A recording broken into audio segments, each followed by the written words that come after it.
गीताचार्य श्री कृष्ण परमात्मा को कोटि कोटि आत्म प्रणाम। अर्जुन जी को कोटि कोटि आत्म प्रणाम। वेद व्यास भगवान जी को कोटि कोटि आत्म प्रणाम। गणेश जी को, श्री गणेश जी को कोटि कोटि आत्म प्रणाम। इस भगवत गीता का ज्ञान का प्रचार करने वाले सारे महात्माओं के लिए आत्मवंदन और धन्यवाद।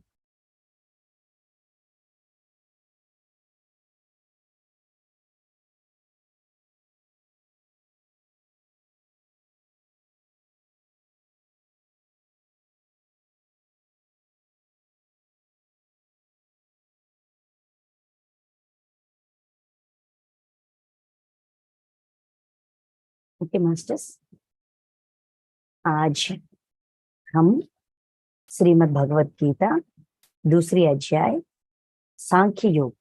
सांख्य योग में पिछले वाले सेशन में 44 श्लोक तक हमने अध्ययन किया था। आज 45 से 53 तक 8 श्लोक है, 9 श्लोक है। इसके बारे में इन श्लोकों में कर्म सिद्धांत, निष्काम कर्म योग, समत्व बुद्धि रूप निष्काम कर्म योग के बारे में 39 से लेकर 53 तक ये सारे श्लोकों में समबुद्धि रूप निष्काम कर्म योग के बारे में उसका मतलब क्या होती है, उसका स्वरूप कैसा होता है, कैसे आचरण में रख सकते हैं, कर्म को इतना इम्पोर्टेंस क्यों दिए जा रहा है। तब तक ज्ञान कोण में कहा गया था, ज्ञान दिया गया था। अभी कर्म योग, ज्ञान योग मतलब आत्मा की स्थिति, पहले आत्मा के बारे में बताया था, उसके बाद स्वधर्म के बारे में बताया था। अब तक मैंने ज्ञान योग्य दृष्टि से तुम्हारा डाउट्स का, तुम्हारा जो भी वहम था उसका क्लैरिटी करवाया।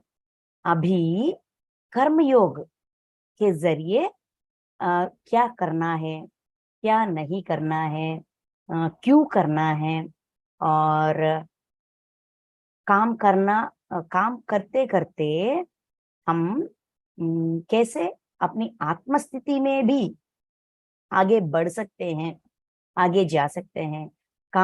जो भी काम हम करते हैं हर रोज, सुबह से लेकर रात तक, फिर सुबह तक, सोना भी एक काम है। ऐसा काम कैसे करें, मतलब ऐसे भावना से हम हर रोज काम कर रहे हैं, बहुत अच्छे ढंग से कर रहे हैं, लेकिन उस काम के प्रति हमारी अंदर की सोच विचार कैसा है, कौन से सोच से वो काम हम कर रहे हैं। जो भी काम, गृहिणी का, एक स्टूडेंट का, एक व्यापारी का, एक जॉब होल्डर का, सबका, एक काम वाली बाई का, जो भी इस सृष्टि में मानव, इस धरती पर मानव, एक मनुष्य जो भी काम करता है, उसका जो भी काम है वो करते रहता है। काम तो रोक नहीं सकते, है ना। थोड़ा अगर रिलैक्सेशन चाहिए, तो थक गए हैं तो आधा घंटा या 1 घंटा बाद करेंगे, ऐसा सोचकर तब तक, उस समय तक हम छोड़ देते हैं, लेकिन फिर करते हैं। मतलब पूरी तरह से मिट जाए ऐसा कोई ऑप्शन ही नहीं है ना। तो वो जो काम हम हर रोज कर रहे हैं, each and every task, each and every work, हाथ पांव हिलाना, सफाई, या कुछ प्रोजेक्ट्स प्रिपेयर करना, पढ़ाई करना, एग्जाम्स के लिए प्रिपेयर होना, जो पढ़ रहे हैं वो समझना, ये कहाँ इस्तेमाल होगी ऐसा ढंग से समझना। जो अगर व्यापारी है तो जो व्यापार वो कर रहा है, उस पर पूरी श्रद्धा से। ऐसा कैसे किया जाए? हर रोज हम करते हैं, लेकिन वो काम जो हम करते हैं वो हमारे ऊपर एक वजन जैसा, मतलब उसका रिजल्ट की वजह से फिर दोहराना पड़े, ऐसा करें। या जो काम हम कर रहे हैं वहां से वो कनेक्शन कट हो जाए, ऐसा करें।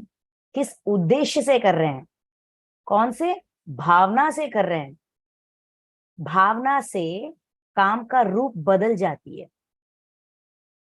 फॉर एग्जाम्पल, पहले एग्जाम्पल बताते थी तो और अच्छी तरह समझ में आए। इसीलिए कृष्ण परमात्मा क्या कहते हैं, 42 से 44 ये 3 श्लोक मिलकर हमने हम लोगों से क्या कहा उन्होंने, कि ये जो वेदों के वेदों का सार, भोग, वेदों में भोग का भोग कैसे प्राप्त करें वैसा नॉलेज भी है। गहराइयों में जाए और देखे तो परमात्मा का ज्ञान भी है, लेकिन हमें जो ऊपरी ऊपरी ज्ञान से जो भोग मिल रहा है, ऊपरी ऊपरी ज्ञान से मतलब साधना में आए हैं, थोड़ा समय बीत गई, मतलब हम क्या कहते हैं किंडरगार्टन या एलिमेंट्री स्कूल जैसा, ठीक है, वहां सब कुछ मिल जाती है। छोटे छोटे बच्चों को जब वो स्कूल जाते हैं, एलकेजी होके UKG, first standard second standard, अगर बच्चा क्लास में रो गए तो टीचर भी नहीं ना, नहीं बच्चा मत रो, ऐसा ज्यादा प्यार दिखाकर, प्यार से उनको मनाकर, तब भी उन्होंने नहीं रुका तो उनको क्या देते हैं, चॉकलेट्स देते हैं और अपने पास बिठाते हैं, उसको वर्क नहीं देते हैं, पहले उनको समझाने की प्रयास करते हैं, है ना। मतलब साधना में आने के बाद वो जिंदगी की साधना हो सकती है, ध्यान की साधना हो सकती है, कुछ भी हो सकती है। आने से पहले पहले दिनों में हमको लाड प्यार मिलती है ना। शुरू किया तो लाड प्यार मिलती है। फॉर एग्जाम्पल, एक बहू है, एक औरत है, वो नई नई शादी की है, नई निवेली दुल्हन को 1 महीने तक या 1 हफ्ते तक या 15 दिन तक या 6 महीने तक किसी किसी के घर की डंके जैसे होते, उनको कितने प्यार देते हैं, कितने लाड देते, नहीं नहीं हम करते हैं, आप देखो, आप समझो, ये ऐसा करना है वैसा करना है, ऐसा समझाते हैं, है ना। मतलब लाड देते हैं। वैसा ही ध्यान में आने से पहले, साधना में आने पहले पहले दिनों में हमारी साधना का फल कीर्ति कांत और कनकम मतलब लक्ष्मी देवी जैसा मिलते हैं। ये कॉमन है, मतलब भोग मिलती है, भोग भाग्य मिलते हैं। तो वहीं पे रुक जाते हैं या आगे बढ़ते हैं, ये टास्क बन जाती है। तो वेदों में भोग के लिए कर्म फल के प्रशंसक वेद वाक्यों में प्रीत रखते हैं। प्रीत की वजह से हम सिर्फ भोग के पास जगह रुक जाते हैं, लेकिन ये भूल जाते हैं ये गहरी सच, जिस सच के लिए हम ढूंढ रहे हैं, जिस सच के लिए, जो स्थिति में जाने के लिए, जिस स्थिति में जाने के लिए हम आत्मतल में ना रहकर शरीर लेकर भौतिक तल में, मतलब कारण लोकों में आ गए थे, वो कारण हम भूल जाते हैं, हमारी मूल कारण हम भूल जाते हैं। ऐसा भूलने के वजह से हम अंदर तक मतलब गहराइयों में जाकर इसका आंतर्य क्या है और साधना करें, और साधना करें, ताकि हम परमात्मा स्थिति, परमात्मा प्राप्ति, हम सब लोग उस स्थिति में जाने के लिए प्रयास करें। हम भी परमात्मा बनना चाहते हैं ना, हम भी भगवान बनना चाहते हैं, इसीलिए हम आए हैं। जो स्थिति से हम आए हैं उस स्थिति में जाने तक हमारा जर्नी है। तो वो कब मिलती है, गहराइयों में जाकर, झाग कर देखने से परमात्मा का प्राप्ति हो जाती है। आखिरी सेंटेंस में क्या कहते हैं, उन पुरुषों की परमात्मा में निश्चय, जिनका चित्त हर हर लिया गया है, और ऐश्वर्य में अत्यंत आसक्त हो, उन पुरुषों की परमात्मा में निश्चयात्मक बुद्धि नहीं होती। अपनी बुद्धि पहले कौन सा निश्चय लेकर आई है? मुझे परमात्मा स्थिति में जाना है, मुझे परमात्मा बनना है। मैं जहां से आई हूं वहां तक मुझे मेरा जर्नी है, वहां तक मुझे जाना है, मुझे वो बनना है। ये हमारी निश्चय था, वो डिसीजन था हमारे लिए। उस डिसीजन के लिए हम शरीर लेकर आए हैं, लेकिन हमारा बुद्धि वो निश्चयात्मक नहीं रहती, विचलित हो जाती है। इसीलिए परमात्मा को पहचान, परमात्मा स्थिति में जाने का वो गहराइयों में से हम जाकर नहीं देखते। वेदों के सार परमात्मा है, गहराई में देखे तो ऐसा नहीं जा रहे हैं, क्योंकि भोगों पर जो भोग मिल रहा है, भोग मतलब खाना, भगवान को लागत है वो भोग नहीं, एंजॉयमेंट, रिजल्ट्स, हमारी साधना का रिजल्ट ऐसा भी समझ सकते हैं। ठीक है, वहां रुकने रुकने की वजह से परिणाम, आत्मा का उन्नति स्थिति का विलंब, उन्नति स्थिति में जाने का विलंब हो रही है। जो एक जन्म में पूरा करने के लिए लेकर आते हैं वो काम और 10 जन्म तक बांटते बांटते बांटते बांटते रह रहे, इसीलिए ये पीछे रह गई है, ऐसा बताकर। मतलब निष्काम कर्मयोग, निष्काम कर्मयोग करने के लिए हमारी भावना का बहुत महत्वपूर्ण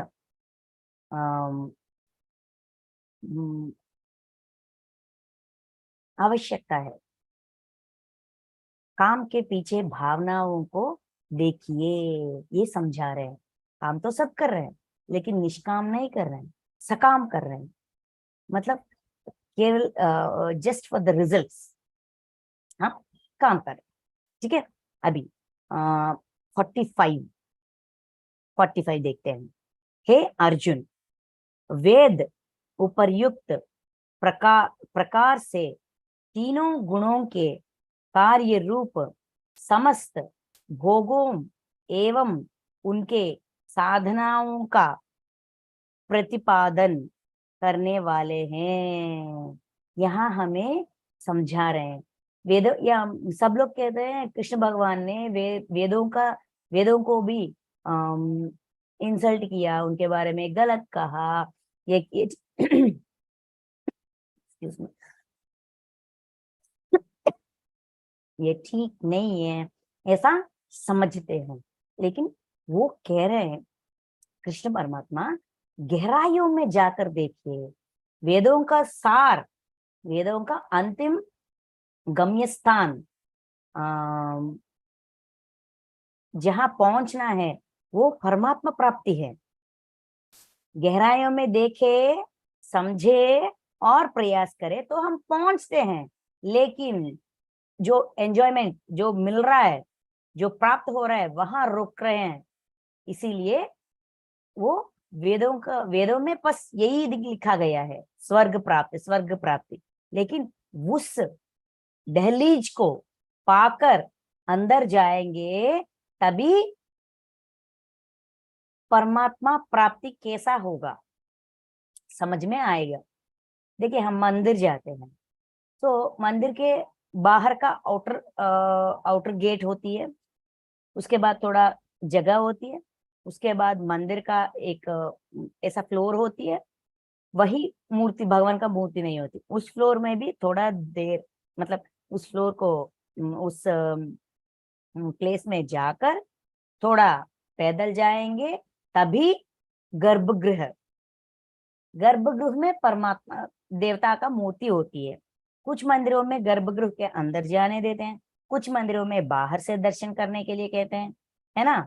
तो उस दहलीज लांघेंगे, पार करेंगे तभी ना हम भगवान के पास तक जा सकते हैं। अगर हम आउटसाइड गेट पर रह गए तो हम कैसे परमात्मा तक मतलब भगवान तक जा पाएंगे, ये समझाने की प्रयास कर रहे हैं। उसका एक्सप्लेनेशन जो कहा गया था, उसका एक्सप्लेनेशन इस श्लोक में 45 में दे रहे। कैसे?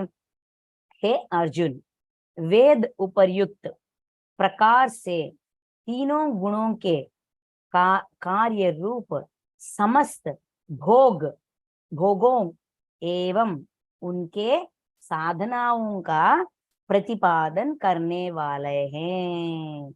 इसलिए तू उन भोगों एवं उनके साधनाओं में आसक्तिहीन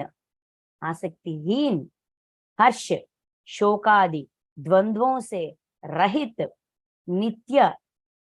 नित्य वस्तु परमात्मा में स्थित योग क्षेम को ना चाहने वाला और स्वाधीन अंतःकरण वाला हो।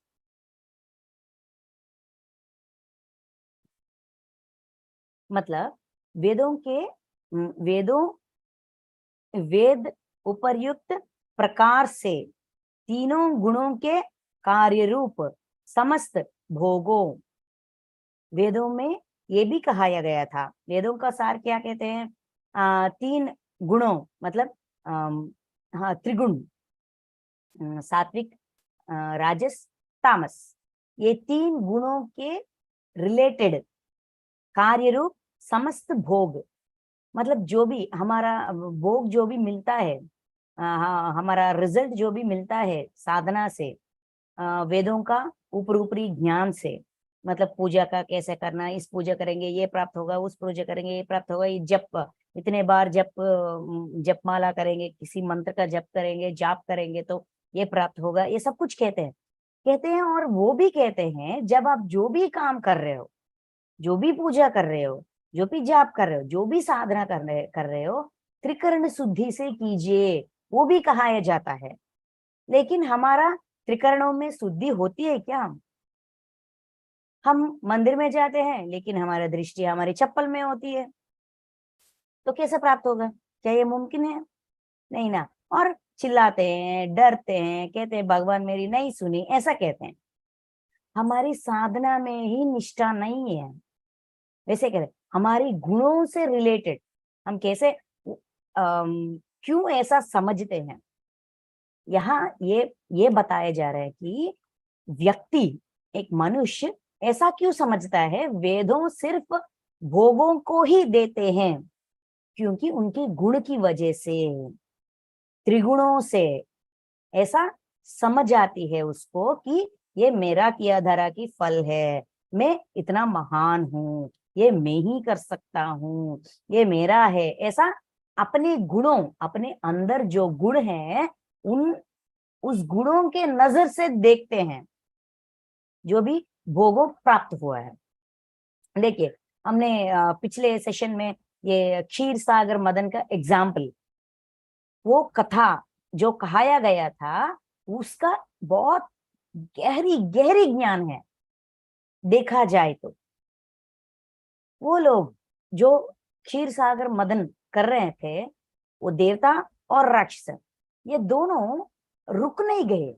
जब उनको कल्प वृक्ष मिला, कामधेनु मिला, कामधेनु अगर हमारे पास होती तो हमको सब कुछ मिलता है, और अमृत के लिए जाने की क्या आवश्यकता है?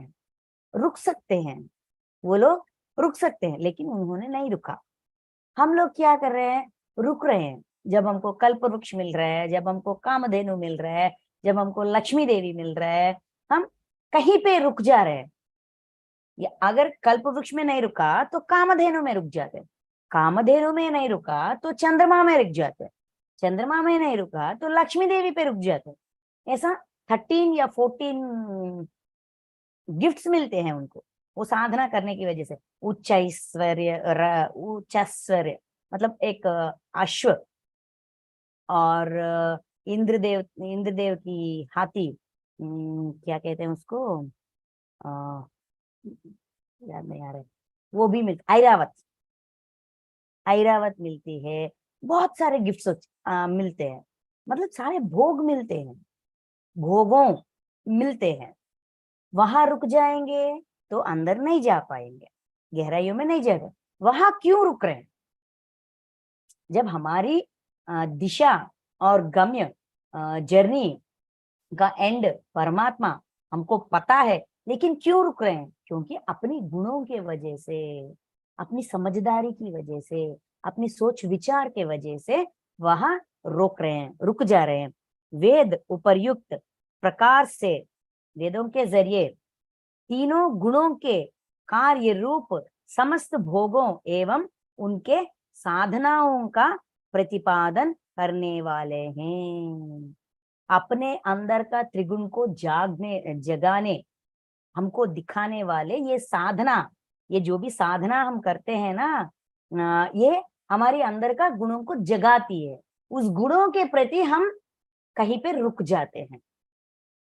इसलिए तू उन भोगों एवं उनके साधनाओं में आसक्तिहीन, इसीलिए अर्जुन अर्जुन को समझा रहे हैं तुम वहां नहीं रोकना, उस साधना पे रही, अपने आप को बंद मत करना। ये करूंगी तो ये आ जाएगा, वो करूंगी तो वो जाएगा। जो बातें तुम सुन रहे हो, मतलब बाहर लोग या अपने अंदर से, ये दोनों हमको प्रेरित करते हैं, वहां नहीं रोकने का। जो साधना सिर्फ भोग के लिए है, भोग प्राप्ति की साधना जहां तक है वहां तक तुम मत रोको। उस साधना पे आसक्तिहीन, मतलब अपनी आसक्ति, अपनी इंटरेस्ट नहीं रखने का, क्योंकि वहां रुक जाने की और आगे ना बढ़ने की डेंजर है। अपने अंदर का मन, अपने अंदर का गुण तुम्हें वहां रुकवाते हैं, तुम नहीं रुकना। हर्ष शोकादि द्वंद्वों से रहित नित्य वस्तु नित्य वस्तु परमात्मा में, मतलब परमात्मा कैसा है? शोक और हर्ष और शोक, हर्ष मीन्स हैप्पीनेस, शोक मीन्स सैडनेस, ठीक है? ये दोनों द्वंद्वों से रहित जब हम परमात्मा स्थिति में, जीव से मतलब मनुष्य से देवता की स्थिति में जाते हैं, मतलब उस टाइप ऑफ थिंकिंग, उस टाइप ऑफ नॉलेज अगर हमारे अंदर में जग गई तो हम इस हर्ष शोकादि द्वंद्व से अतीत, परमात्मा स्थिति वैसा है। परमात्मा स्थित योग क्षेम को न चाहने वाला, जो इससे तुम्हें दूर रखा जाए, किससे? परमात्मा स्थिति से। तुम्हें जो भी गुण, जो भी सोच विचार, जो भी विधि विधान, जो भी साधना तुम्हें अपनी क्या कहते हैं, मूल कारण से दूर करे, वैसा प्रयास, वैसा साधना तुम मत करना। ना चाहने वाला और स्वाधीन अंतःकरण हो, अपने अंतःकरण में ये बात बिठाओ कि मेरा गम्य स्थान, मतलब मेरा जर्नी का जो भी एंड है वो परमात्मा प्राप्ति है। ये सारे आ रहे हैं, ठीक है, रहने दे, next what, next what, next what, ऐसा तुम्हारी सोच होनी चाहिए। तुम ऐसा प्रयास करो, भोगों पे अटक ना जाओ, उनसे लगाओ, मतलब अटैचमेंट, जो भी हमें मिल रहा है उस पर अटैचमेंट लगाव रखेंगे तो हम आगे नहीं बढ़ पाएंगे। मतलब इस यहाँ एक बार और एक और बात है कि स्वीकार ना लो, ऐसा नहीं कहा। जो भोग तुम्हें मिल रहा है उसको एंजॉय करो और आगे बढ़ जाओ। ना स्वीकारो, त्याग दो, सन्यासी बन जाओ, नहीं कह रहे हैं। जो भी आ रहा है उनका इस्तेमाल करो, आस्वादन करो, एंजॉय करो, नेक्स्ट व्हाट, आगे भी बढ़ो। वही नहीं रुकने का, जैसा देवताओं ने जो भी मिला किसी और को दे दिया। कौन चाहता है, किसका इसका आवश्यकता है, ले लीजिए। आपका है, आप ले लीजिए। आपको चाहिए, आप ले लीजिए। किसको चाहिए, ले लो। उनको क्या मिला वहां पे, अच्छा हमारी साधना सही डायरेक्शन में है, हम ठीक कर रहे हैं। जो भी हम काम करने के लिए यहाँ पे आ गए वो हम ठीक ही कर रहे हैं। ये रॉन्ग पाथ नहीं है, मतलब रास्ता सही है।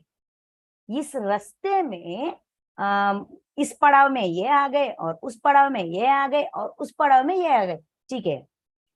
हमारी रास्ता सही है, हमारी जाने की ढंग सही है, करने की ढंग सही है, सब कुछ सही है।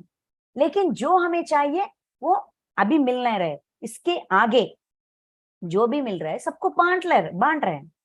मतलब इसका मतलब क्या है, हाँ हमें ये मिला, अच्छा बाबा, वेरी गुड वेरी गुड, ऐसा खुशी। एक वस्तु जब हमको मिलती है, जो भी हमने चाहा, जब वो हमको मिलती है, हमें उस वस्तु हमको कुछ देती है क्या, या उस वस्तु को प्राप्त करने की वो खुशी हमें खुश रखती है, वस्तु नहीं। वस्तु के ऊपर उस वस्तु के ऊपर जो हमने इंटेंशन लगाया, इच्छा लगाया, उस इच्छा पूरे होने की खुशी हमें मिलती है, उस खुशी से हमें लगाव है। गहराई से देखा जाए, गौर से देखा जाए तो मेरी इच्छा पूरी हो गई, वो खुशी हमें खुश रखती है। इसीलिए उन्होंने क्या किया, हमने ये प्राप्त किया, वो खुशी उन्होंने अपनाया, वस्तु किसी को दे दिया। वैसा करेंगे तो हम आखिरी मंजिल तक पहुंचेंगे, जो हमारी इस जर्नी का गम्य है।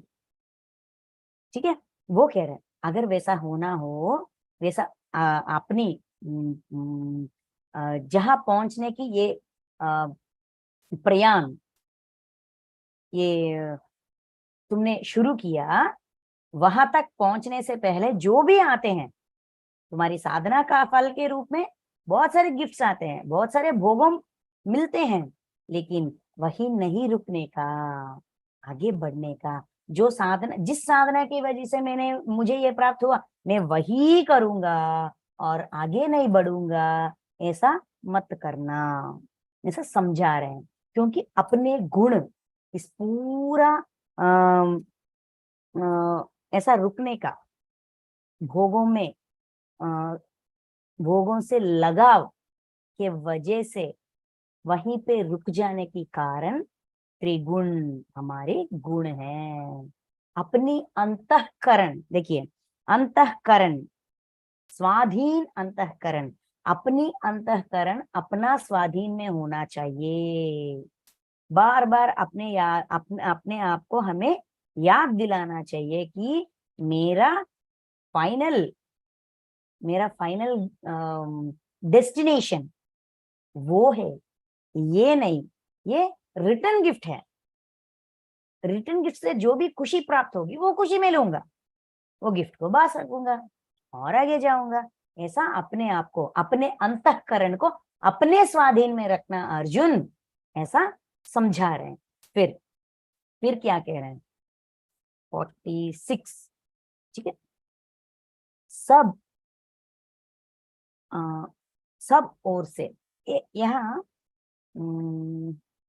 एक, एक सुंदर सा एग्जाम्पल देते हैं इस श्लोक में। कैसा कैसा होगा, परमात्मा प्राप्ति का मतलब क्या है, वो कैसा मुमकिन है, हमारी सोच कैसा है उसके बारे में, और उस सोच कहाँ तक ठीक है, कितने परसेंटेज सच है, वो हमें समझा रहे हैं इस श्लोक में 46, ठीक है।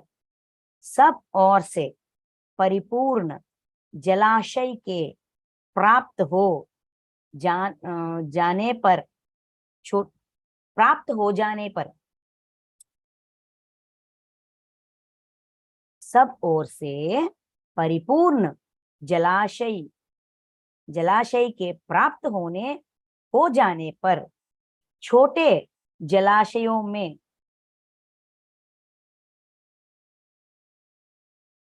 छोटे जलाशयों में मनुष्य का जितना प्रयोजन रहता है, ब्रह्म को तत्व से जानने वाले ब्राह्मण ब्राह्मण का समस्त वेदों में उतना ही प्रयोजन रह जाता है।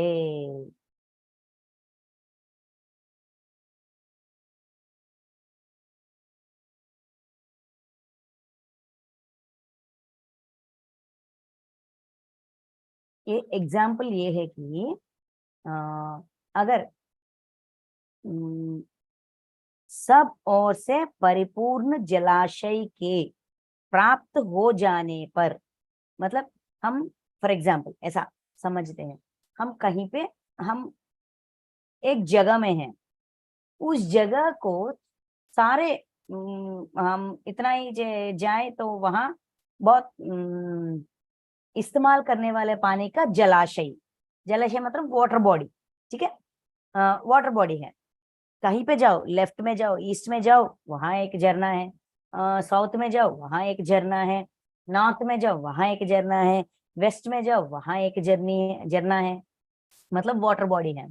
चारों तरह से पीने का या अपने इस्तेमाल करने का, समंदर नहीं, समंदर का पानी का कोई इस्तेमाल नहीं कर सकते, इसीलिए जलाशय कहा गया था यहाँ पे।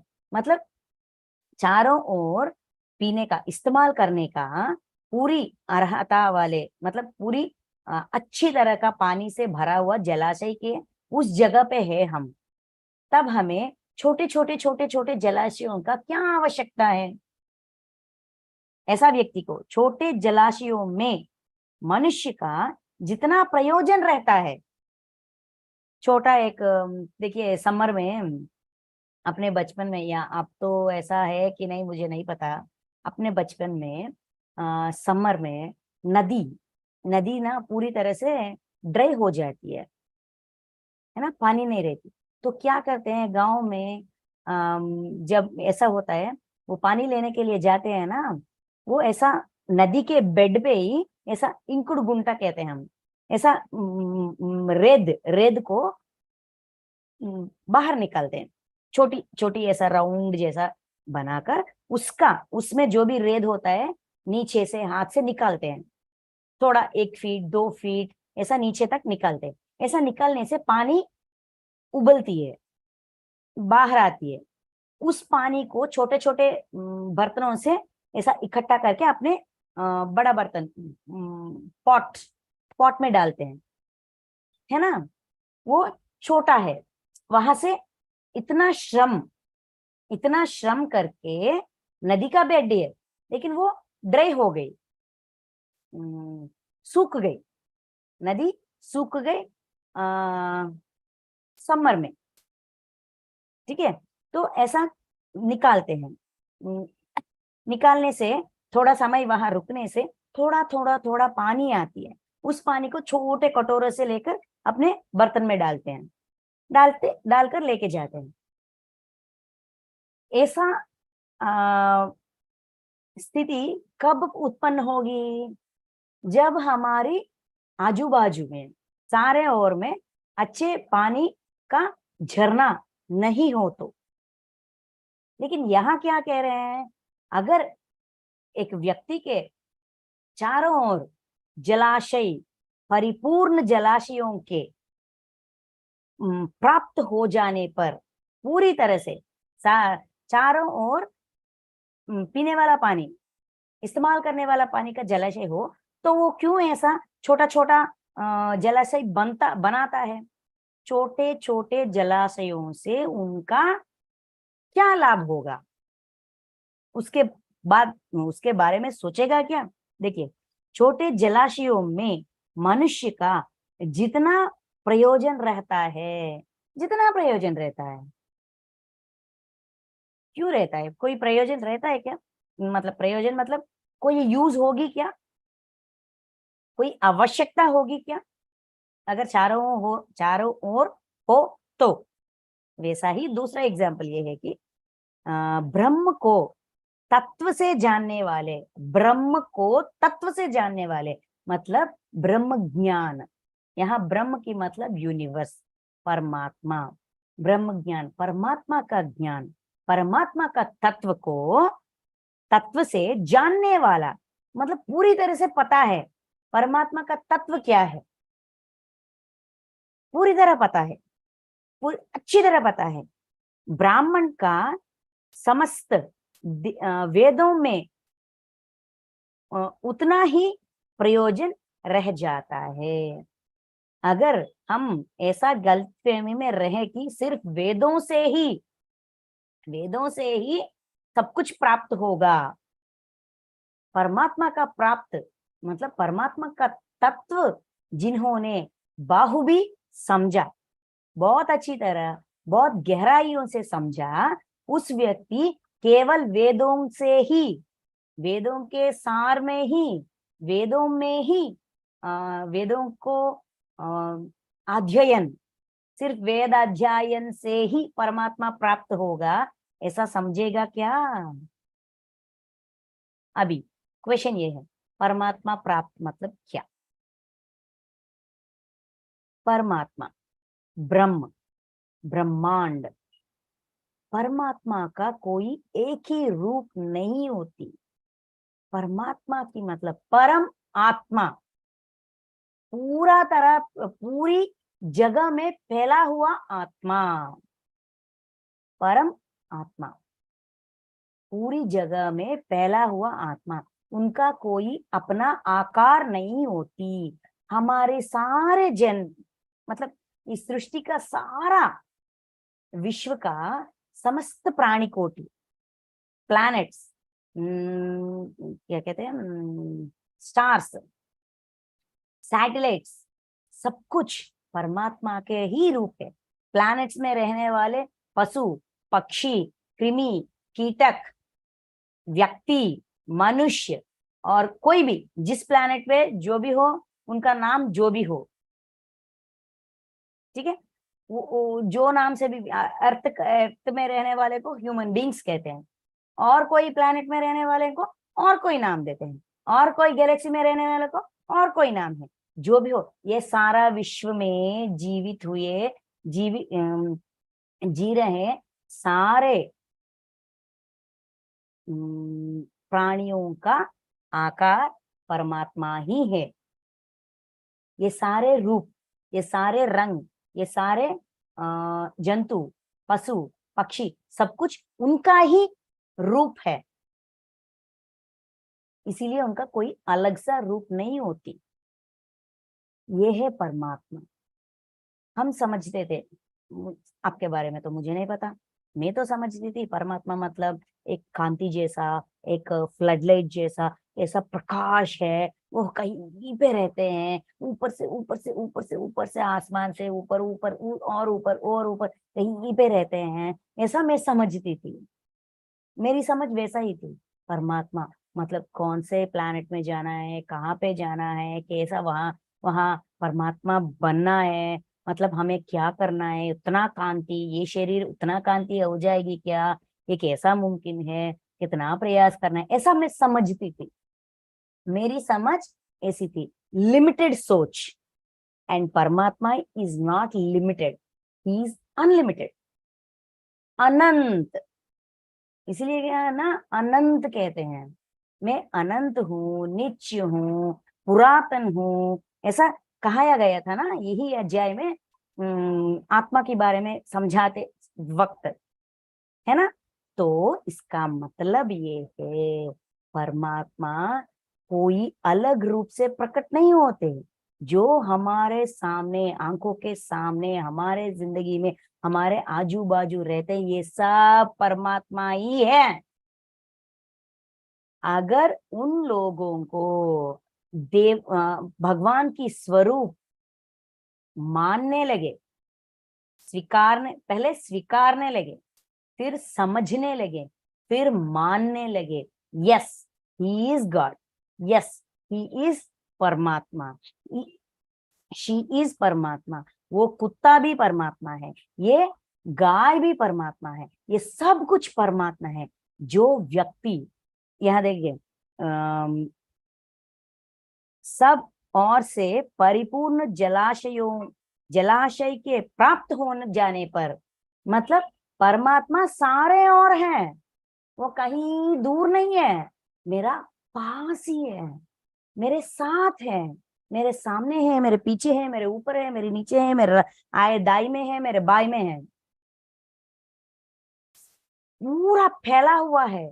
जब इस बात को मैं समझूंगी, स्वीकारूंगी, मानूंगी, तब मुझे सिर्फ गुरु ही ज्ञान दे सकते हैं, या सिर्फ इसका कही गई बात ही ज्ञान है, सिर्फ इस व्यक्ति ही मुझे कुछ सिखा सकते हैं, सिर्फ वो ही सब कुछ है, ऐसा हम नहीं सोचेंगे। परमात्मा मतलब सारे, पहला झरने, मतलब क्या कहते हैं, जलाशय, सारे ओर रहने वाले जलाशय, सारे ओर। एक सास बहू रिश्ते लेते हैं, सास का बड़ा शत्रु बहू है, बहू का बड़ा शत्रु सास है, लेकिन अगर ये दोनों समझे कि ये भी परमात्मा का स्वरूप है, ये भी परमात्मा स्वरूप है, इस अगर इन लोगों के समझ में ये बात आ गई, तो जो भी बात कहाया जाता है बहू के ऊपर सास का, या सास के ऊपर बहू का, जो भी बात कहाया जाता है, उनसे उन पर गौर करती है, गौर से सुनती है, समझने की प्रयास करती है, और ये सच्चाई पे आ जाती है कि परमात्मा का संदेश इनके मुंह से आ रहा है।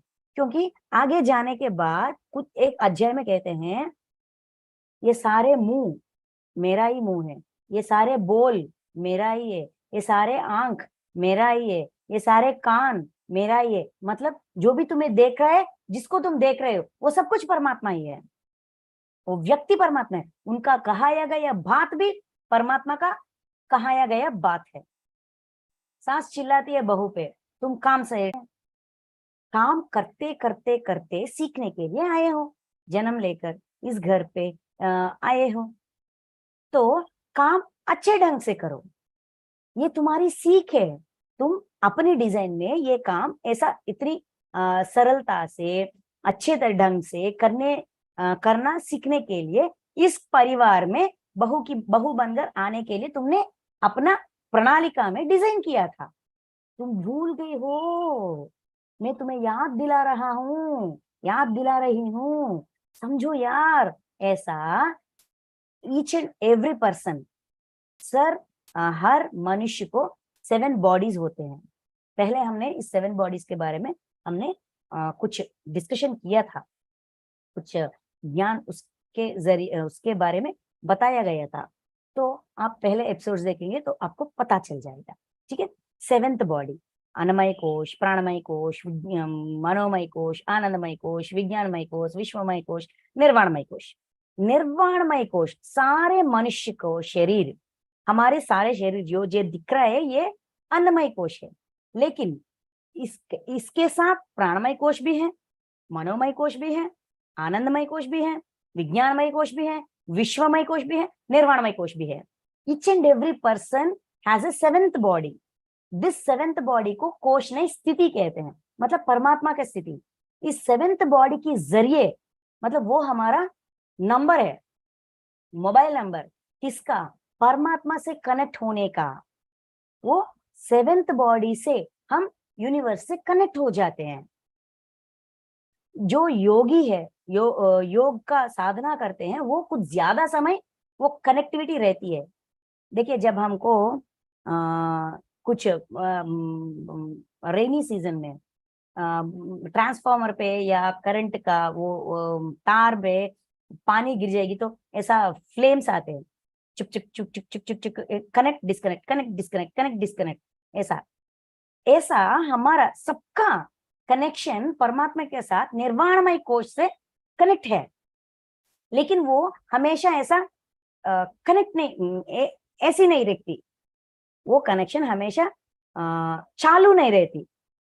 1 सेकंड कनेक्ट हो जाते, 1 second disconnect, connect disconnect, connect disconnect, ऐसा हो जाती है। लेकिन कनेक्शन होती है, कुछ जो साधना करते हैं हमेशा 0 स्टेज में रहते हैं, वो उसका कनेक्शन थोड़ा ज्यादा समय ऐसा रहती है, उसमें संदेश मिलती है। संदेश जैसा क्लियर वॉइस से ही मिलना चाहिए, वैसा ही मिलना चाहिए, ऐसा ही मिलना चाहिए, ऐसा भ्रम में नहीं रहना का। क्योंकि जो शरीर हमारे सामने हमारे बाजू आगे रहकर कुछ बात कह रही है, वो उन बातों में फॉर एग्जाम्पल 5 मिनट हमारा बात किसी से हो रही है, उस 5 मिनट में ये साधारण बात है ऐसा हम सुनते सुनते रह जाते, छोड़ देते। लेकिन एक सेंटेंस या एक बात हमें अंदर से छुपती है, संदेश जैसा हो सकती है या गाली जैसा हो सकती है या डांट जैसा हो सकती है, लेकिन एक सेंटेंस कुछ समय का, एक 50 सेकेंड्स का या 30 सेकेंड्स का या 1 मिनट का कुछ बात हमारे अंदर बैठ जाती है। क्यों ऐसा बात किया, एक ऐसा बात क्यों किया, ऐसा क्यों कह रही है, इसका मतलब क्या है, ऐसा हमें सोच पर, हमें विचार करने पर अपने आप को प्रेरित करती है। वो बात विश्वमय कोश के द्वारा, उस व्यक्ति का विश्वमय कोश के द्वारा परमात्मा का दिया हुआ, मतलब यूनिवर्स का दिया हुआ संदेश है।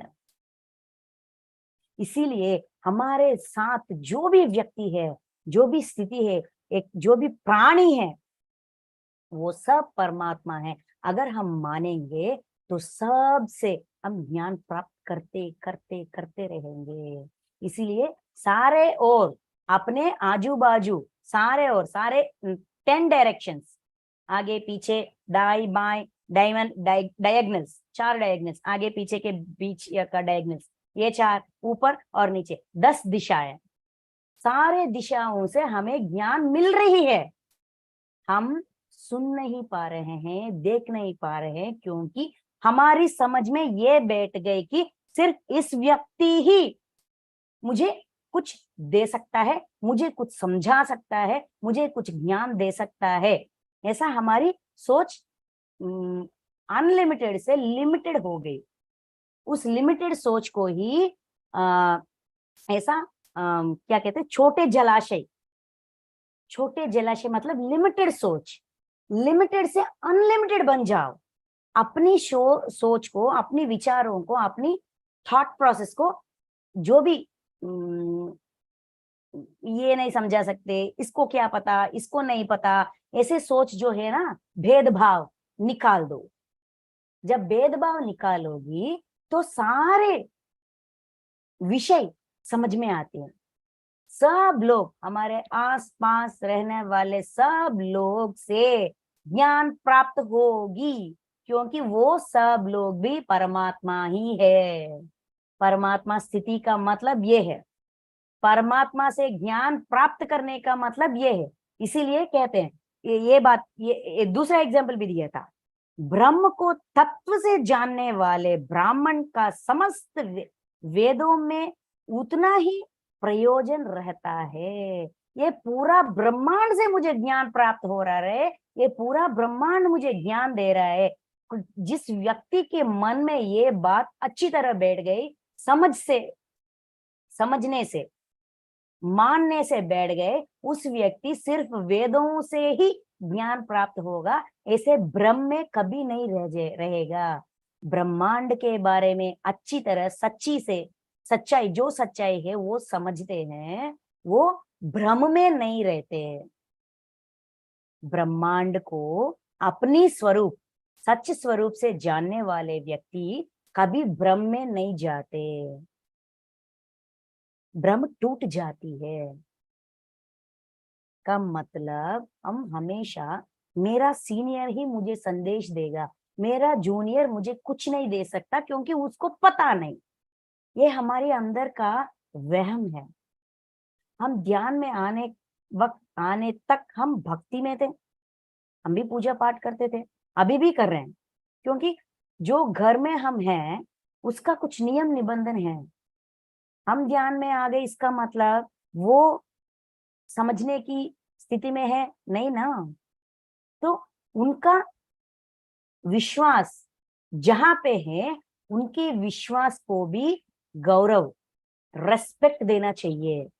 मर्यादा देनी चाहिए और अपनी जो सोच आगे बढ़ गई उस सोच को भी जारी रखना चाहिए। दोनों को मैनेज करना चाहिए, ना कि तुम गलत हो, तुमको कुछ नहीं पता, ये सब पूछ पाछ नहीं करना चाहिए, वो नहीं करना चाहिए, ये नहीं करना चाहिए, ऐसा उन पर आरोप नहीं लगा देखा। क्योंकि उनके जरिए से भी हमें सिखाते हैं, समझाते हैं परमात्मा, जिसको हम पूरी तरह से अच्छा नहीं लगते। कुछ लोग हमको अच्छा नहीं लगते, क्यों नहीं लगते हमको ही नहीं पता। द्वेष हो सकती है उनके प्रति, या ईर्ष्य हो सकती है, जो भी हो सकती है, लेकिन वो जो भी बात कहे मुझे नहीं चाहिए, मैं सुनूंगा नहीं, मानूंगा नहीं, कुछ नहीं करूंगा। लेकिन उनके जरिए ही ज्यादा ज्ञान प्राप्त होगी। एक मित्र जो सिखाए वो सिर्फ 5 या 10% होती है, लेकिन एक शत्रु, एक एनिमी बहुत ज्यादा और गहरी ज्ञान सिखाते हैं। इसीलिए किसी से भी शत्रुता की भावना नहीं होने का, मित्रता की भावना ही नहीं होने का। जो वो जो वैसा है वैसे समझने की प्रयास करेंगे। बाजू वाला व्यक्ति, हमारे सामने वाला या हमारे फैमिली मेंबर्स, वो जैसे हैं उनको वैसे समझेंगे, तो उनके जरिए जो भी ज्ञान विश्व के द्वारा, विश्व के जरिए हमें प्राप्त हो रही है, हम ले पाएंगे। वो हमारे लिए चारों तरह की जलाशय, चारों ओर की जलाशय मतलब पूरा ब्रह्मांड ज्ञान देने के लिए हमेशा सिद्ध है। हम स्वीकार नहीं कर पा रहे हैं, ये समझा रहे हैं दत्त स्वामी, मतलब दत्तात्रेय।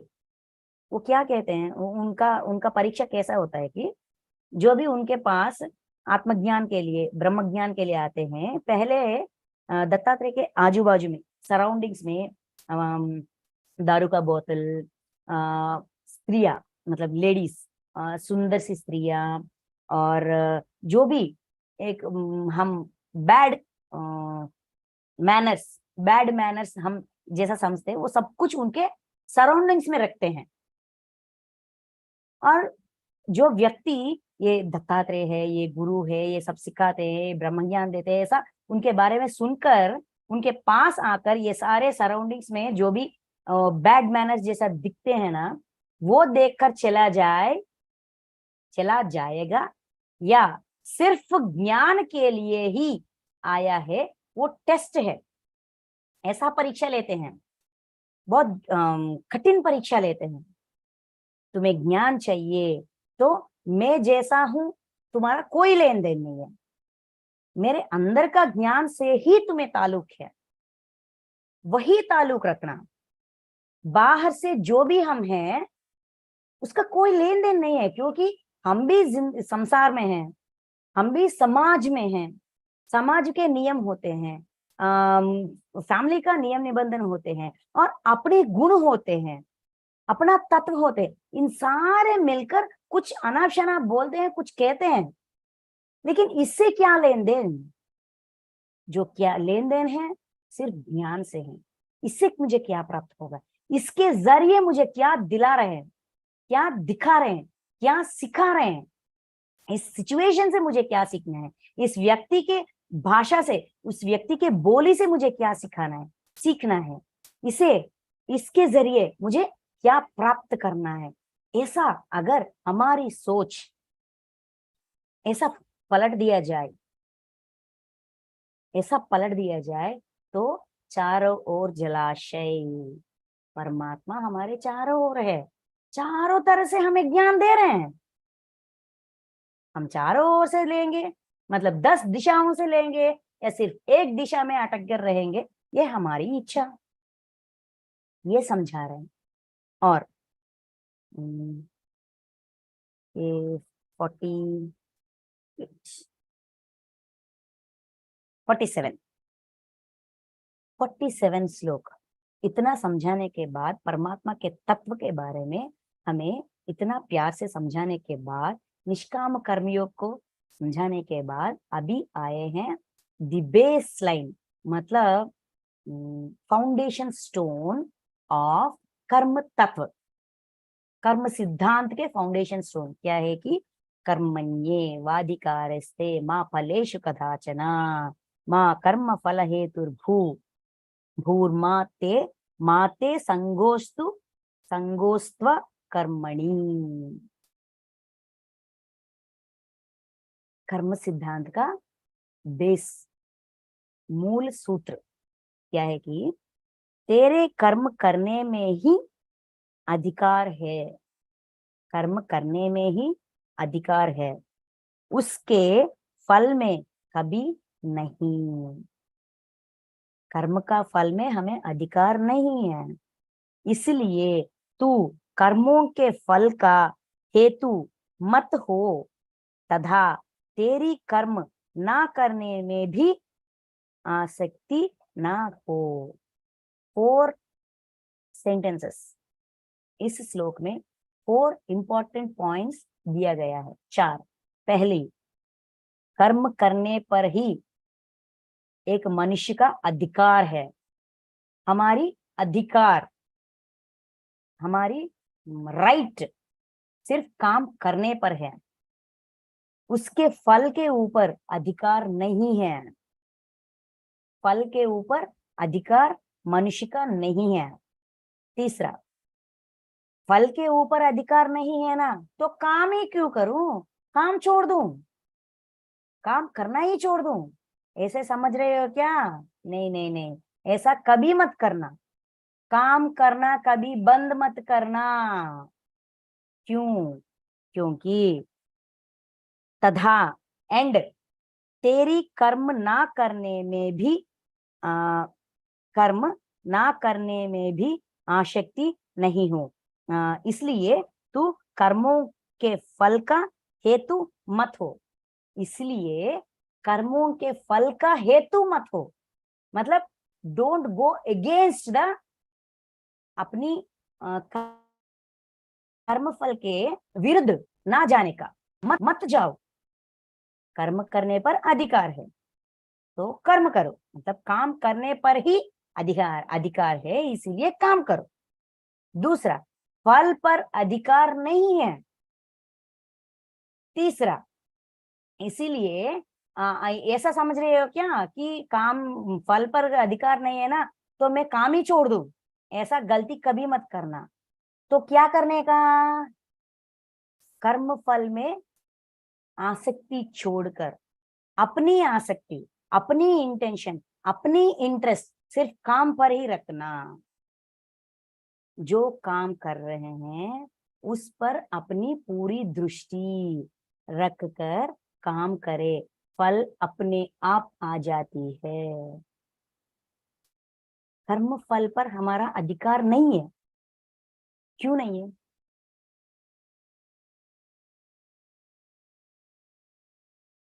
देखिए, फॉर एग्जाम्पल हम ना आईने के सामने खड़े रहते हैं।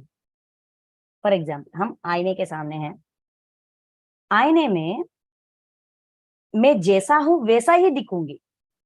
गोरी हूं तो गोरी दिखूंगी, काली हूं तो काली दिखूंगी, सलवार पहनी हुई तो सलवार में दिखूंगी, रेड कलर पहनूंगी तो रेड कलर ही दिखूंगी, साड़ी पहनकर खड़े रहूंगी तो साड़ी पहनकर ही दिखूंगी, खड़े रह गई हूँ खड़े हूं तो खड़े ही दिखूंगी, बैठे हूं तो बैठे ही दिखूंगी। मैं जैसा हूं वैसे दिखूंगी, है कि नहीं? कोई बदलाव आती है क्या आईने में? जो प्रतिबिंब, मेरा प्रतिबिंब जो भी है, मैं जैसा हूं वैसा ही दिखेगी, उस प्रतिबिंब में कोई बदलाव नहीं होगी। अगर मैं हाथ ऊपर रखूं तो ऊपर ही दिखूंगी, नीचे रखूं तो नीचे ही दिखेगा। वैसा ही अपने कर्म पर जो भी काम हम करते हैं, विश्व हमारे आईना जैसा है, जिसका जितना काम, जितनी शिद्दत से, जितनी त्रिकर्ण शुद्धि से, जैसा भावना से, जैसी भावना से, जैसी इच्छा से, जैसी शिद्दत से, जैसी त्रिकर्ण शुद्धि से करते हैं, वैसा ही फल मिलती है। इसीलिए फल के ऊपर अधिकार नहीं है, क्योंकि जैसा करनी वैसा भरनी, ये समझाने की प्रयास करते हैं। कर्म सिद्धांत इस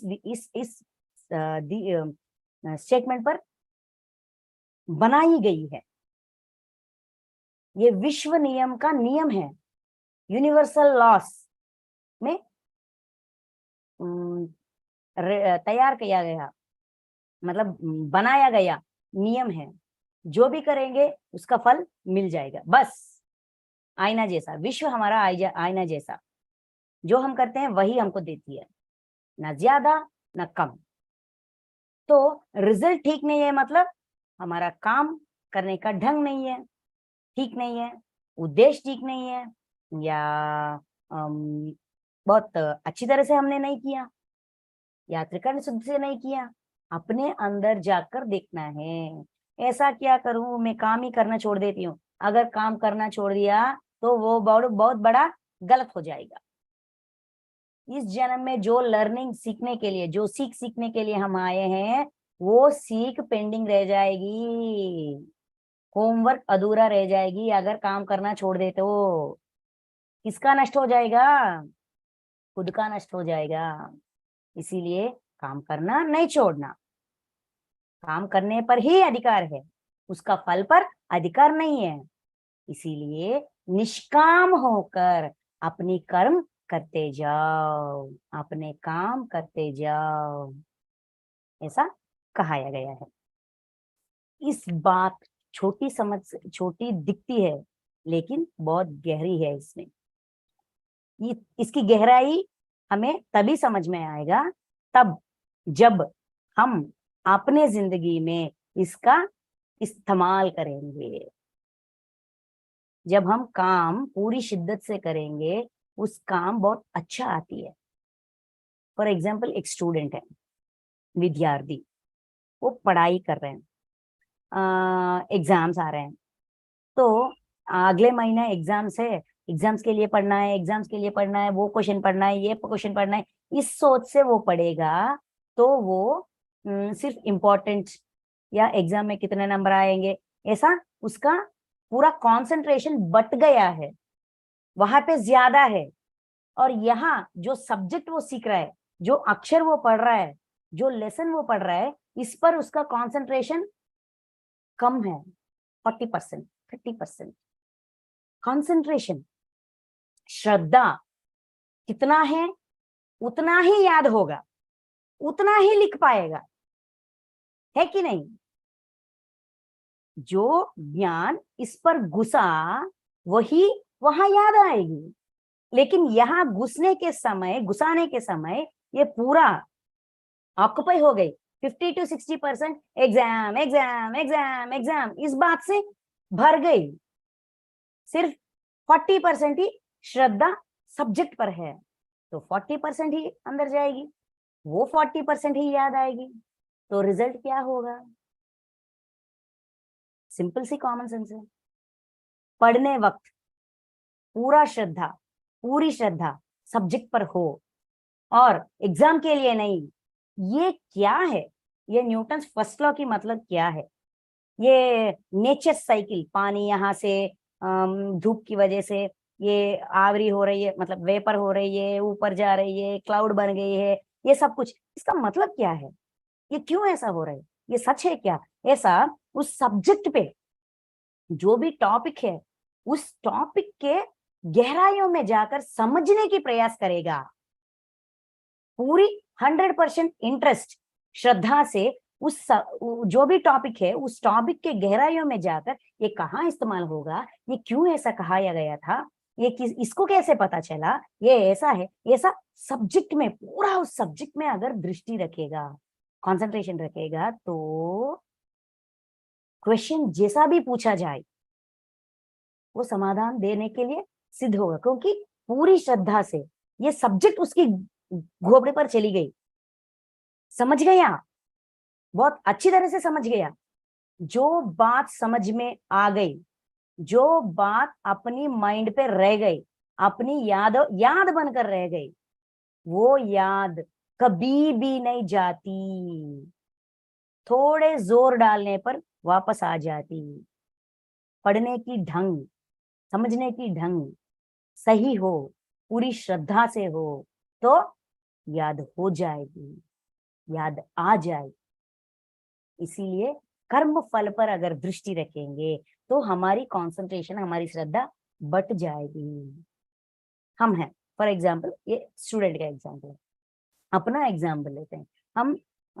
कुछ लोग आजकल का लेडीज काम भी करते हैं, ऑफिस काम करते हैं, बच्चों का काम करते हैं, घर का काम करते हैं, खुद का काम करते हैं, मतलब योगा, फिटनेस, ध्यान वगैरह सब कुछ, ये सब कुछ कर रहे हैं।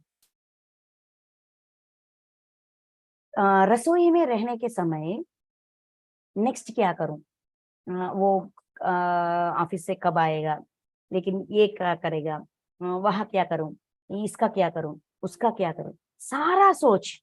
हमारी शरीर वहां पे है, लेकिन हमारी सोच कहीं कहीं कहीं कहीं कहीं भटक रही है। मतलब हाँ, वहां हमारा कंसंट्रेशन कितना परसेंटेज है, जो काम हम कर रहे हैं। सब्जी काटना हो सकते, एक्सक्यूज मी फ्रेंड्स, सब्जी काटने का काम हो, या कुछ सब्जी बनाने का काम हो, या चावल या रोटी बनाने का काम हो, जो भी हो, उस पर कितना कंसंट्रेशन रख रहे हैं, कितनी दृष्टि, अपनी दृष्टि उस काम पर कितना है, और पूरा ब्रह्मांड में कितना है। आज से, इस क्षण से जो भी काम हम कर रहे हैं, अपनी अंदर का सोच विचार कहाँ कहाँ कहाँ कहाँ कहाँ कहाँ जा रहे हैं। काम एक हो रही है, सोच अनेक हो रही है। सोच, बुद्धि, मन, सोच, शरीर, इंद्री, सब एक ही जगह, एक ही काम पर लगाने का सलाह दे रहे हैं। जब हम योगा में जाते हैं, कहीं पे जाते हैं, give your 100% to whatever you are doing, ऐसा उन लोग कहते हैं। जो भी काम कर रहे हैं वहां पे होना चाहिए, तब ना 15 मिनट में होने वाला काम 5 मिनट में हो जाती है। देखिए, आजमा कर देखिए। मैंने कहा, आप अंधविश्वास से मानने का नहीं, ट्राई कीजिए, अपनी लाइफ पे ट्राई कीजिए, कैसा, कितनी नैपुण्यता से, कितनी अच्छी तरह वो काम चल रही है, कितनी टेस्टी वो डिश आती है, कितनी अच्छे से। सब्जी काटने का भी एक कला है, एक आर्ट है। प्यार से काट सकते हैं, बहुत श्रद्धा से कर सकते हैं, एंजॉय करते कर सकते हैं। जो रसोई का काम हम भारीपन से, ऐसा चिड़चिड़ी से कर रहे हैं, अगर पूरी श्रद्धा से करेंगे तो हम वो काम भी एंजॉय करेंगे, आजमाएंगे, अपनाएंगे। अपना कर करने वाले काम का और पराया सोचकर करने वाले काम में बहुत ज्यादा फर्क होती है। ईच एंड एवरी मिनट हमारा हो जाती है, सारे मिनट सोना बन जाती है, समय सोना बन जाती है, इतना वैल्यूबल बन जाती है। कर्म को, मतलब जो भी काम हम कर रहे हैं, सही तरीके से, पूरी श्रद्धा से, पूरी शिद्दत से करें तो ईच एंड एवरी मिनट, समय महाकाल जो बीत गई वापस नहीं आती। लेकिन अगर उस समय में हमारा इन्वॉल्वमेंट हो तो वो समय बार बार आ जाती है यादों के रूप में। अब सोचिए, कितना समय हम इन्वॉल्वमेंट में करते हैं, कितना समय विदाउट इन्वॉल्वमेंट करते हैं। जो भी without involvement, without enjoyment, without concentration करते हैं, वो पूरा समय बर्बाद हो गई। जो भी हम कर रहे हैं, फुल 100% वहीं पे रहना चाहिए। उस आधा घंटा, उस घंटा, इसके लिए हमने तय कर दिया, तो वहीं पे रहना चाहिए। उसके बाद जो भी होगा, उसके बाद देखा जाएगा, हो जाएगा। सच्ची में कह रही हूं, हो जाएगा, ये मुमकिन है। मैंने अपनी जिंदगी में इस्तेमाल किया, आजमाया, उसका फल मैं भुगत रही हूँ, मैं एंजॉय कर रही हूँ। सारे काम, जो भी काम करो, एंजॉय करते, अपने अंदर ना इतना हल्का महसूस करते हैं कि ये क्या, ये रसोई के काम भी एक एंजॉयमेंट है, इससे भी एंजॉयमेंट मिल सकती है, मिलती है करे तो। स्टूडेंट्स को पढ़ाई में मिलती है, गृहिणी को अपने काम में मिलती है, एक जॉब होल्डर को अपने काम में मिलती है, एक व्यापारी को अपने काम में मिलती है, अगर वो पूरी शिद्दत से करे, सिर्फ काम के लिए काम करे, ना कि रिजल्ट के लिए काम करे, क्योंकि वो मेरी जिम्मेदारी है, मैंने खुद लिखकर आई हूं। Every word has a meaning. जो भी यहाँ कहा ये जा रहा है, ये सारे शब्द का अर्थ है, अर्ध परमार्थ सब कुछ है, कारण भी है, वही हमें समझा रहे हैं, इतना प्यार से, इतने गहराइयों से समझा रहे हैं। कर्म सिद्धांत, निष्काम कर्म योग, समभाव युक्त निष्काम कर्म योग। समभाव, जैसे कि सब परमात्मा की रूप है, वो समभाव है। निष्काम, फल पर जो रिजल्ट, इसका रिजल्ट क्या होगा, सब्जी में बना रही हूँ, ये सब्जी बहुत अच्छा टेस्ट होना चाहिए, बहुत होटल से भी ज्यादा टेस्ट, सारे घर का लोग जो खाते हैं वो अपनी उंगलियां चटते ही रहना चाहिए, ये इतना बड़ा है, इतना बढ़िया बना है, इतना बढ़िया बना है, ऐसा मुझे प्रेज करते रहे। अगर ऐसा सोचते सोचते हम सब्जी बनाएंगे तो हम कुछ तो भूल जाएंगे, क्योंकि इसमें क्या क्या डालना है, ये कैसे बनाना है, कितना सौटे करना है, कितना पानी डालना है, कितना उबालना है, कहाँ रोकना है, हम भूल जाएंगे। या तो जल जाएगी, या आधा पकी रह जाएगी। ऐसा अनुभव हुआ ना, इसीलिए आज से ट्राई करते हैं, बस ट्राई करते हैं, सच है या गलत है हम भी प्रूव करते हैं, क्यों, है ना। नेक्स्ट 48। हे धनंजय, तू आसक्ति को त्याग कर तथा सिद्धि और असिद्धि में समान बुद्धि वाला होकर योग में स्थित हुआ कर्तव्य कर्मों कर्मों को कर, समत्व ही योग कहलाता है। समत्व बुद्धि के बारे में कह रहे, अपनी बुद्धि में देखिए, आसक्ति को त्याग कर, इंटेंशन, हमारा इंटेंशन हमेशा कहाँ रहता है, अभी मैं हूं, ये क्लास कह रही हूँ, ये गीता का पाठ, गीता का अध्ययन, पाठ नहीं पढ़ा रही हूँ, सिर्फ अध्ययन, discussion, it's a friendly discussion, आत्मीय विश्लेषण, ठीक है।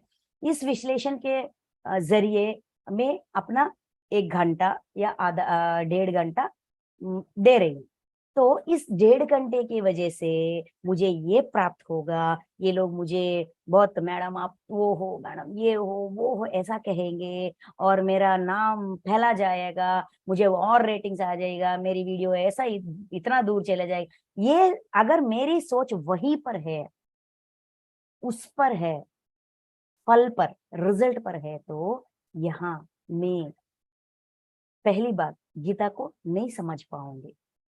जो शब्द यहाँ जो मैं पढ़ रही हूँ, मैं पढ़ नहीं पाऊंगी, इसका अर्थ मुझे समझ में नहीं आएगा, क्योंकि मेरा दृष्टि कहीं और पे है, यहाँ पे नहीं है। इसलिए मेरी आसक्ति कहाँ होनी चाहिए, सब्जेक्ट पर होनी चाहिए, जो काम अभी मैं कर रही हूं उस पर होनी चाहिए। आसक्ति को त्याग कर, कहीं कहीं कहीं और भटक रही आसक्ति को लाकर यहाँ पर रख दे, ये सब्जेक्ट, मेरी इच्छा ये होनी चाहिए, मेरी आसक्ति ये होनी चाहिए, इसके जरिए जो मुझे सीख चाहिए, मुझे सीखने के लिए मुझे नया सीख चाहिए, मेरी अंदर मनन होनी चाहिए, गीता का ज्ञान मेरी अंदर मनन होनी चाहिए। मैंने श्रवण सुना है, लेकिन मेरी आत्मा में, मेरी जीवात्मा में ये पूरी तरह, ये सारा ज्ञान ऐसा अंदर जाना चाहिए, जाना चाहिए, और मैं इस ज्ञान को अपनी जिंदगी में इस्तेमाल करते हुए आगे बढ़ना चाहिए, ऐसा होना चाहिए मेरी दृष्टि। क्योंकि ये जो भी ज्ञान है ये मैं अपने लिए कर रही हूं, आपके लिए नहीं कर रही हूं। हम जो भी काम करते हैं खुद के लिए करते हैं, किसी और के लिए नहीं करते हैं। ये सच्चाई हम भूल जाते हैं, इस सच्चाई पर हमारा दृष्टि ही नहीं जाती ही नहीं है, फोकस ही नहीं करते। किसी और के लिए मैं कर रहा हूं, ऐसी सोच की वजह से हम पूरी रास्ते से भटक जाते हैं। नहीं, हम खुद के लिए कर रहे हैं, अपनी उद्धार के लिए मैं कर रही हूं, अपनी आत्मा का उद्धार के लिए, अपनी दुष्कर्म को मिटाने के लिए, प्रक्षालन करने के लिए, जो भी मेरे वजह से पीड़ित है उनको क्षमा मांगते हुए, जिसको हो सकता है किसी का ज्ञान मैंने हड़प लिया हो, किसी का ज्ञान आगे बढ़ने से मैंने रोक लिया हो, जो कोई बच्चा स्कूल जाना चाहता है, कुछ सीखना चाहता है, मैंने उनको रोक लिया होगा, उनका जन्म का जो भी सीख मेरी वजह से रुक गई होगी, उसका भरपाई मैं यहाँ कर रही हूँ बस, और इससे ज्यादा कुछ भी नहीं।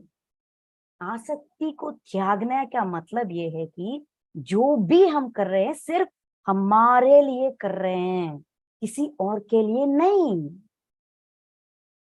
अगर ऐसा सोच हमारे अंदर बहुत अच्छी तरह बैठ गई तो हम आसक्ति मतलब किसी पूरा कंसंट्रेशन फल में नहीं काम में होगा, जरूर होगा। आसक्ति को त्याग कर तथा एंड सिद्धि और असिद्धि में समान बुद्धि वाला, सिद्धि जो प्राप्त हुआ, असिद्धि जो प्राप्त नहीं हुआ, दोनों को समान दृष्टि से, अगर मुझे प्राप्त हुआ है कि मतलब उस लेवल तक मैंने अपनी काम में श्रद्धा से किया है, अच्छा तो नेक्स्ट भी मुझे पूरी श्रद्धा से करना चाहिए, ऐसा समझूंगी।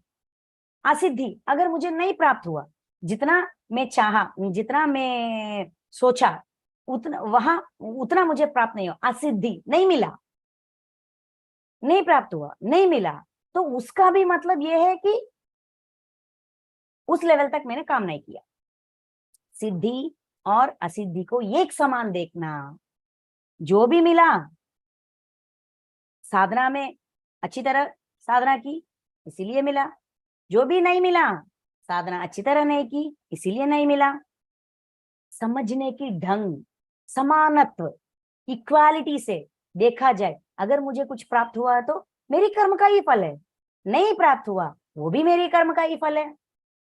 दोनों को भी स्वीकार करने का, स्वीकार वो भी समान दृष्टि से, समान बुद्धि से, अपनी बुद्धि में, अपनी सोच में, ठीक है मिला तो भी ठीक है, नहीं मिला तो भी ठीक है, मिला तो मैं महान हो गई, नहीं मिला तो मैं महहीन हो गई, ऐसा कोई नहीं है, ऐसा कुछ भेदभाव मत रखो, समान बुद्धि से देखो, समझो, समान बुद्धि से समझो, होकर योग में, यही योग है। योग का मतलब ही समान बुद्धि, सबको समझना, वो जैसा है वैसा समझना।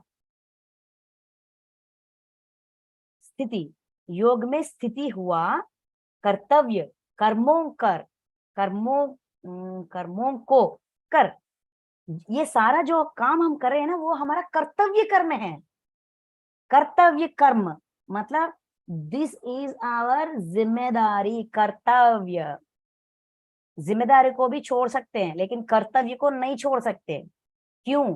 क्योंकि ये हमने अपनी, ये जो जिसके लिए हम काम कर रहे हैं, पैसा इकट्ठा कर रहे हैं, सब कुछ उनके लिए कर रहा हूँ, उसके लिए कर रहा हूँ, ये हमारी सोच होगी, लेकिन नहीं, हमारे लिए क्या हम कर रहे हैं, क्योंकि पिछले हिस्सों में, पिछले जन्मों में उनके कमाई हमने एंजॉय किया था, इसीलिए आज हम कमाकर उनको खिला रहे हैं,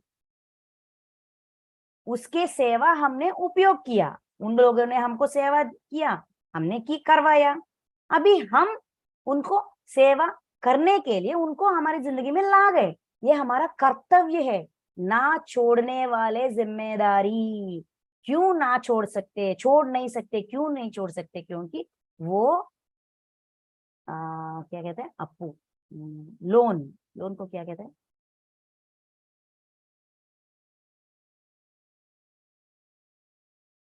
हिंदी में लोन को क्या कहते हैं, याद नहीं आ रहा है। वो हमारी लोन है, उस लोन को हम अभी चुका रहे हैं। कर्जा, कर्जा, हाँ, कर्ज, हमारी कर्जा है। वो कर्जा, पिछले जन्म का कर्जा इस जन्म में हम चुकाने के लिए उन सबको हमारी जिंदगी में क्लोज फैमिली मेंबर्स के रूप में लेकर आए हैं। कर्जा तो चुकाना ही पड़ेगा, वो भी सूद समेत। सूद क्या है? अपने लिए मैं कर रही हूं, ये भावना सूद है। और काम है, कर्जा है सेवा या पैसा कमाना, या रसोई में काम करना, या घर का सफाई करना, ये सब कुछ हमारी कर्जा है। सूद ये है कि मतलब हमारी सूद ये है 10%, 12%, 13%, 16%, what ever it may be, वो हमारी भावना है। भावना, सूद के बिना कर्जा कभी खत्म नहीं होती है ना। तो भावना ये रखनी चाहिए, ये मेरी कर्तव्य कर्मा है, निभाना ही पड़ेगा, सिर्फ निभाने के लिए ही मैं लाई हूं, छोड़कर नहीं जा सकती। छोड़ कर जा गई, अच्छा ठीक है, छोड़कर चले गई, मैंने निभाया ही नहीं, मुझे निभाने की मन नहीं था, मैंने नहीं निभाया, तो हो जाएगा क्या? नहीं होगा। चक्रवृद्धि और सूद पर और सूद लगाकर एक और जन्म में लेकर आते हैं। जो होमवर्क पेंडिंग रह जाती है वो होमवर्क तो खत्म करना ही पड़ेगा। एक जन्म के लिए लाए गए होमवर्क अगर उस जन्म में हमने खत्म नहीं किया तो इम्पोजिशन के साथ दूसरे जन्म, तीसरे जन्म, चौथी जन्म, तब तक ये खत्म नहीं करते और हमारी नोटबुक टीचर को सौंप नहीं देते, जब तक वो करेक्शन नहीं करते, तब तक इम्पोजिशन बढ़ती जाती है, बढ़ती जाती है, बढ़ती जाती है। जैसे कि छोटा सा एग्जाम्पल, जस्ट फॉर फन, अगर एक औरत है, फॉर एग्जाम्पल मैं हूं, अगर मैं अपने सासू माँ का जो भी सासू माँ या पति का जो भी अपने ऊपर दबाव है, उनके लिए जो भी काम मुझे करना है, मैंने ना गुस्से की वजह से या कुछ कारण की वजह से मैं नहीं करूंगा, करूंगा ही नहीं करूंगा, मैं घर छोड़कर चले जाऊंगा, मुझसे तुम लोगों से मेरा कुछ बनती नहीं है, ऐसा मानकर मैंने घर छोड़कर चले गया, मतलब मैंने अपना होमवर्क छोड़ दिया और मायके में चली गई, कितने बार बुलाने पर भी मैं नहीं आई, ऐसा मेरी जन्म कट गई, ये पूरा जन्म ऐसा ही हो गया फॉर एग्जाम्पल। तो नेक्स्ट जन्म में, यहाँ इस जन्म में सिर्फ पति का जो भी बात है मुझे अच्छा नहीं लगा, मैंने छोड़ दिया। दूसरे जन्म में कौन आएगा? पति, सासू माँ, ऑफिसर, तीन लोग आएंगे, तीन डायरेक्शन से मुझे अपने काम करने पर प्रेरित करेंगे। वो मुझे दर्द नहीं दे रहे, ये काम बाकी रह गई, ये इम्पोजिशन बन गई, ये होमवर्क बाकी रह गई, करो करो, सीखो, जो भी सीखना है सीखो, जो भी काम निपटना है करो करो, ऐसा मुझे इंटिमेशन देते हैं। यहाँ एक तरफा, आने वाले जन्मों में तीन तरफ से, तीन डायरेक्शन से मुझे मिलेगी। वो भी कौन देगा? मैं खुद लिख कर आऊंगी, कोई हम पर दबाव नहीं डालते। यूनिवर्स पे, यूनिवर्स का नियम है, विश्व नियम ये है कि किसी पर कोई दबाव नहीं डालने का, दबाव डालने का अधिकार नहीं है किसी को भी, किसी पर भी। हम खुद, हाँ हाँ, ये पूरा जन्म वेस्ट हो गया रे, इस जन्म ना सब मेरा होमवर्क भी दे दीजिए, इम्पोजिशन भी दे दीजिए, और दो कर्म भी ऐड कर दीजिए, पूरा करके लेकर आऊंगा, पूरा कंप्लीट करके आऊंगा, ऐसा हम बहुत अच्छी तरह बताकर आते हैं। शरीर लेने के बाद ये मेरा कर्तव्य नहीं है, ये मेरा जिम्मेदारी नहीं है, मैं नहीं निभाऊंगा, ऐसा मुकरते हैं, वादा से मुकरते हैं। मुकरने से क्या मिलेगा? होमवर्क बढ़कर आ जाएगा, इम्पोजिशन के साथ आएगा, लेकिन वो भी करना पड़ेगा। जब तक हम करेंगे तब तक ऐसा ही सिलसिला रह जाती है। इसीलिए जिस जन्म लेकर, जिसके लिए जन्म लेकर आए हैं, उस काम पूरी तरह से लिपट कर चले जाएं, यही अच्छा व्यापार का लक्षण है। थैंक यू मास्टर्स, आज हम यहाँ रुक जाते हैं।